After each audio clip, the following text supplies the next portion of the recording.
እንዴ ነው ወይስ የራስሽን ህይወት ለመጀመር ፈርተሽ? የራሴን ህይወት ለመጀመር ፈርቻ አይደለም። አሁን ቲክቶክ ላይ ትሬንድ ምናምን ተጀምሯል። ልቅረጽሽና እየቀደድሽው ቀርጽሽ ከዛ አለቅሻለሁ ታዋቂ ትሆኛለሽ ምናምን አለች። ተንኮል። በስተመጨረሻ ዳጣ እህቶቿን አገኘች። ዳጣ በደስታ ሁሉን ነገር ተቀብላለች። ነገር ግን እናቴን ካላገኘሁኝ ሰላም አይሰማኝም አለችው። አባቷ ሱቅ ቦታ ይዘው ሄዶ በጣም አለባበሳት። እቤት ውስጥ ያሉት ራሳቸውን እስከሚስቱ ድረስ ያዩትን ነገር ማመን አቃታቸው። በጣም ውብና ቆንጆ ሆና ነበር። ፀጉሯንም አሰርቷት ነበር። እሷ ግን በጣም የሚገርም ውበት እንዳላት አሁን ነው የታወቀው በማለት አዲሱ አፍቃሪም ፎቶ ያነሳት ጀመር። እንዴት እንደምታምር እኔ እኮ አልጠበኩም፣ እንዴት ነው ያማረባት እያለ ማንሳት ጀመረ። ከእህቷ ጋራ ፎቶ እየደጋገመ ያነሳት ጀመር። ሰላም ሰላም የቻናል ቤተሰቦች፣ ኢክሩ ሀብታሙ የሚለውን ቻናል ላይክ፣ ሰብስክራይብ በማድረግ ቤተሰብ ይሁኑ። በስተመጨረሻ ዳጣ አባቷን አገኘች። አባቷም በጣም ደስተኛ ነበር። የኔ ትዳር ለመታደግ ሲል ከጎዳና የጣለሽ ወንድሜ እንጂ እኔ አይደለሁም። ወንድሜ ደግሞ የኔን ትዳር ለመታደግ ነው፣ ከትዳሬ እንዳልጠፋ ነው። ለዛ ነበረ ጎዳና ላይ የጣለሽ ብሏት ነበር። አልብሷት በመጣበት ቅጽበት ነገር ግን ሰራተኛዋ የሆነ የሚሸታት ነገር አለ።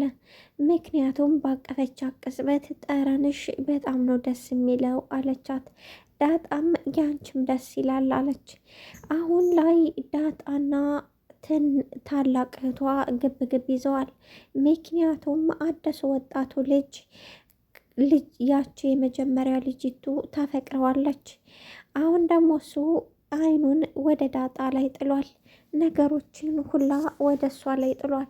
አሁን ላይ እሱን እቀማለሁ በማለት ምክንያት ነበር ነገር ከቤት የማይጠፋው።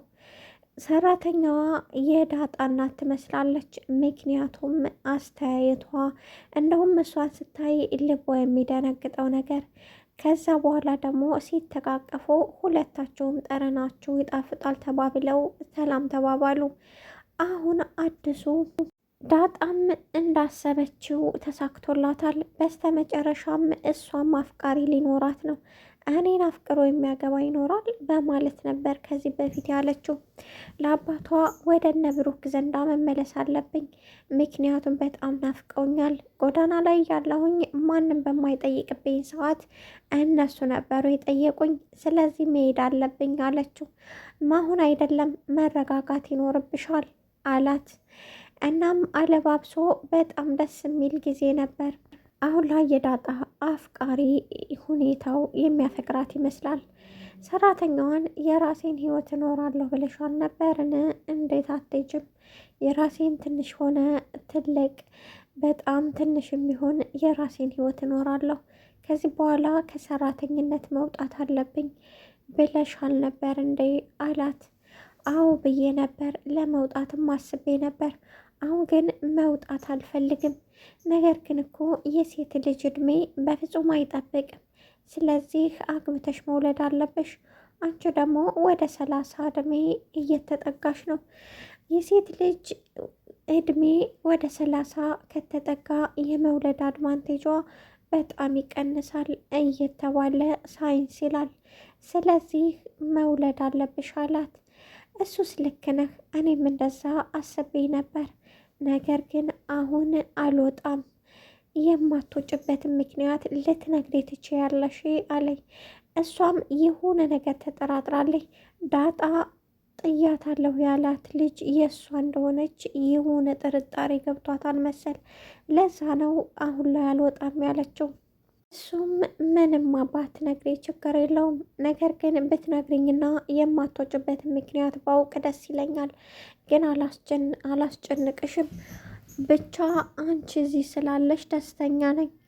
ደግሞ በጣም ተናድጃለሁ። ዳጣ መጽሐፌን ቀዳብኛለች። እንኳን መጽሐፌን ቀዳብኝ ቀርቶ አይደለም ካለ ፍቃዴ አንድ ሰው መጽሐፍ ሲያነሳ ምን ያህል እንደምናደድ ታውቂያለሽ አላት። እሷም የሆነ ነገር ይኖራል ብቻ እማታውቅ ትሆናለች፣ ይቅር በላት አለች። በፍጹም ይቅር አልላትም፣ ደግሞም ጸባይህን ስለማታውቅ ይሆናል ብላ መለሰችለት። ከዚህ በኋላ በደንብ ጸባይን ታውቀዋለች በማለት በቁጣ ተናገረ። ነገር ግን አሁን ላይ ቡና ተሰብስበው እየጠጡ ባሉበት ቅጽበት ዳጣ ለባብሳ ነበር የመጣችው። በጣም አምሮባት ነበር። ሲያያት ያለውን ስሜት እንዲሁም ሁሉን ነገር ረሳ። እሷ ላይ ብቻ አይኑን ተከለ። በዛ ቅጽበት ነበር ታላቅ እህቷ በጣም የተናደደችው። ምክንያቱም አይኑን ሊነቅል አልቻለም። እሷን ስላያት ብቻ ተናደደች። እንዴት እኮ እንደምታምር እንዴት ታምራለች በማለት ምላሽ ሰጠ። እሷም ምኗ ነው ይሄ የሚያምረው? አንተ ደግሞ ያመሃል እንደ ብላ ስትገለምጠው ወንድ ልጅ እኮ እንደዚህ አይገለመጥም በማለት እሷም መከረቻት እናቷ።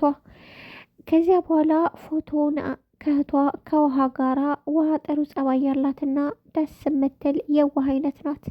በዚያ ቅጽበት ነበረ ፎቶ ላንሳችሁ ብሎ ፎቶ ሲያነሳቸው የነበረው። እሷም ደስ አላት።